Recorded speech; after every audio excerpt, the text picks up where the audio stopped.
अशाश्वत प्रेम कहाँ और कैसे मिलता है? जो क्षणभंगुर है। और तो सबसे पहले उसके प्रति थोड़ी लापरवाह हो जाओ कि जहाँ कहीं ये लहरों वाला प्रेम दिखे कि उठा और गिरा, उसके प्रति थोड़े उदासीन हो जाओ। क्या तो ये तो वो नहीं है।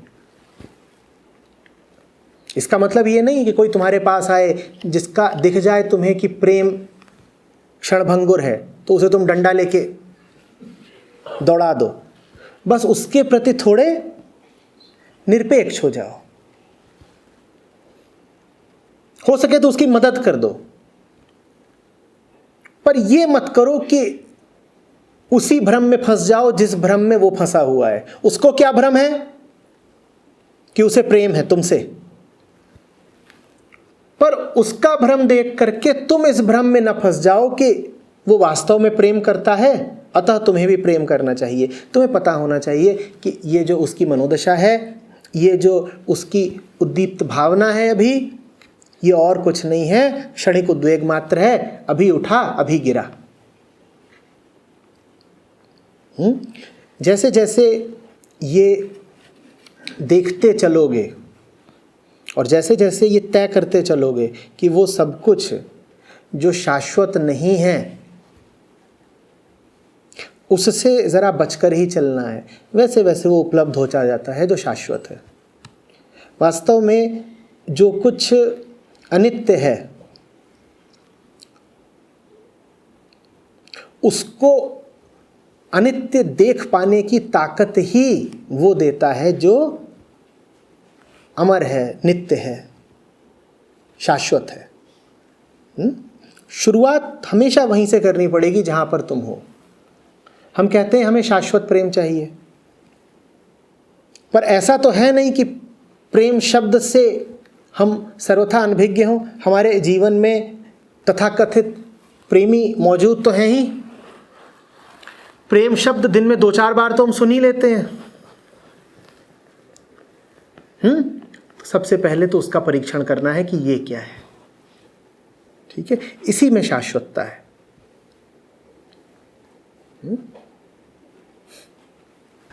आचार्य जी, जैसे आपने बताया कि हमें मी माई सेल्फ से बाहर आना होगा, तो मेरे हिसाब से मैं और मेरे हस्बैंड उस चीज़ से बाहर आ चुके हैं। हम जालंधर में एक ऑर्गेनाइजेशन चला रहे हैं, एनिमल वेलफेयर ऑर्गेनाइजेशन, लेकिन उसके बावजूद भी वो टेंशन, वो स्ट्रेस रहता है जब कोई एनिमल अब्यूज़ के केसेस आते हैं। उससे हम कैसे बाहर आएँ? जैसे आज का हम यहाँ आने से लेट हो गए क्योंकि एक लेडी ने एक प्लॉट में पपीज़ को आग लगा दी। तो उससे वो जो स्ट्रेस है, वो उस लेवल का स्ट्रेस, उससे हम कैसे बाहर आए?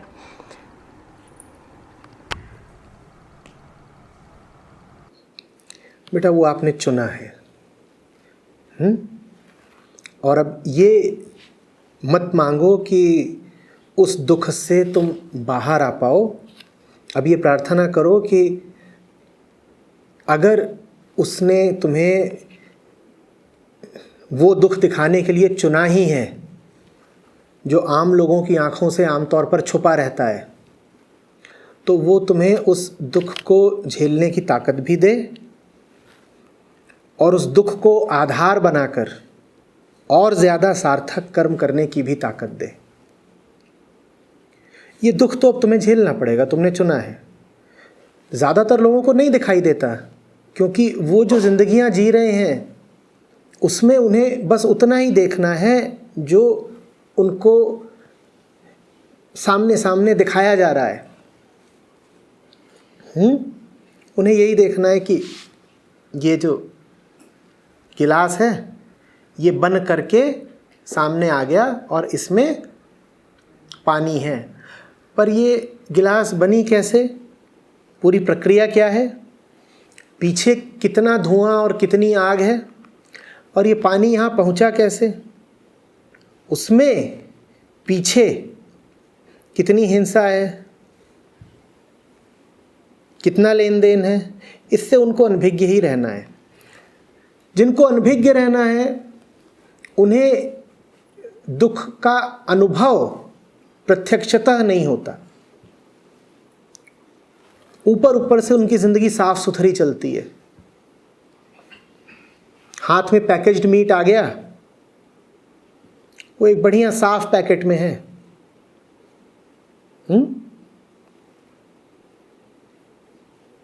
उस पैकेट के पीछे पूरी कहानी क्या है उन्हें कभी पता ही नहीं चलेगी, ना वो जानना चाहेंगे, तो उन्हें कोई दुख भी नहीं होगा।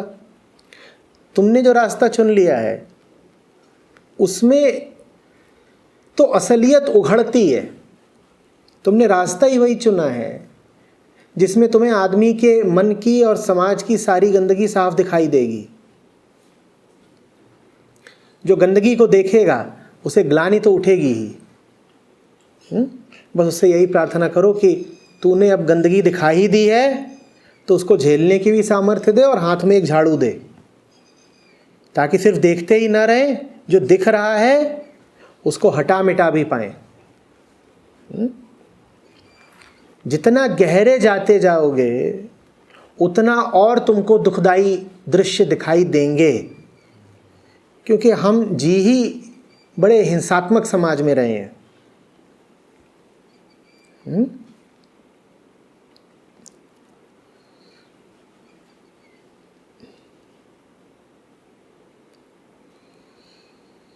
इसीलिए तो ये है कि जो जितना सुख चैन से जीना चाहता है वो उतना ज़्यादा अपनी आंखें बंद कर लेता है, अपने कोई सामाजिक सरोकार रखता ही नहीं है।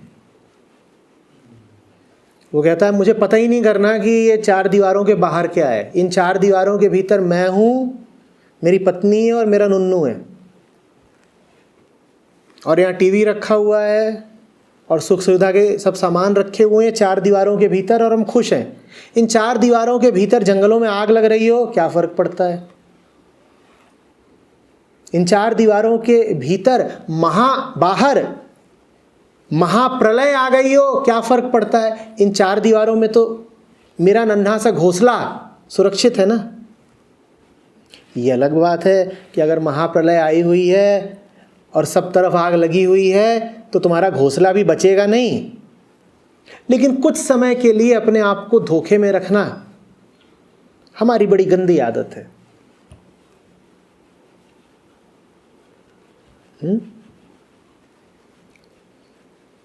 बहुत लोग तो खिसियाकर पीछे हट जाते हैं अगर उन्हें दुनिया का यथार्थ बताओ। वो कहते हैं हम सुनना ही नहीं चाहते, सुनना ही नहीं चाहते, क्योंकि अगर सुन लिया तो जैसे जी रहे हैं फिर वैसे जी नहीं पाएंगे। तो हमारा तरीका ये है कि हम जानना ही नहीं चाहते कि हम किस दुनिया में जी रहे हैं, उसकी हकीकत क्या है। वो बल्कि और तमाम तरीके के मनोरंजन में अपने आप को लिप्त कर लेंगे। कहेंगे हाँ और बता दो, इधर उधर की बातें बता दो, अध्यात्म के नाम पर भी दुनिया भर की कहानियाँ सुना दो, जादू के खेल दिखा दो। लेकिन ज़मीनी हकीकत क्या है इसकी बात मत करो, क्योंकि ज़मीनी हकीकत को जानने का मतलब होता है कि अब तुम जिम्मेदार हुए। जानकारी जिम्मेदारी है, जब तक पता नहीं है तब तक जिम्मेदारी भी नहीं। तो हम जानबूझ करके ही कुछ जानना ही नहीं चाहते, न जानकारी न जिम्मेदारी।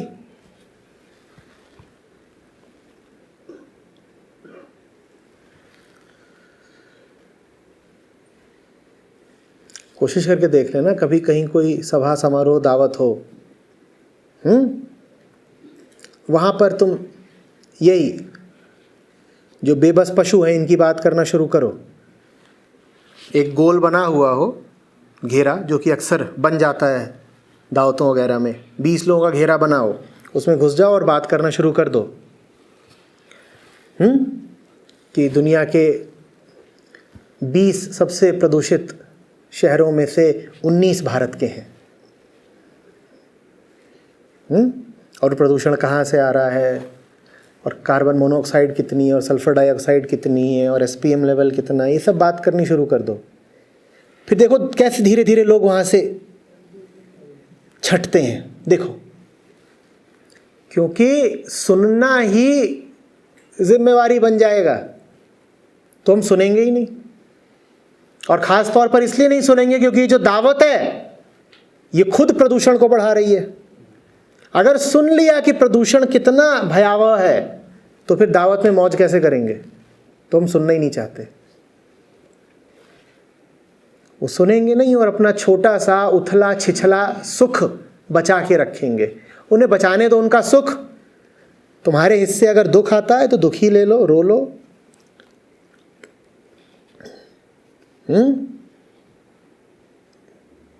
संतों ने खूब कहा है इस पर कि जो जानता है वही रोता है, जो बेहोश है वो तो चैन से सोता है। बाकियों को चैन से सोने दो। Happy lives.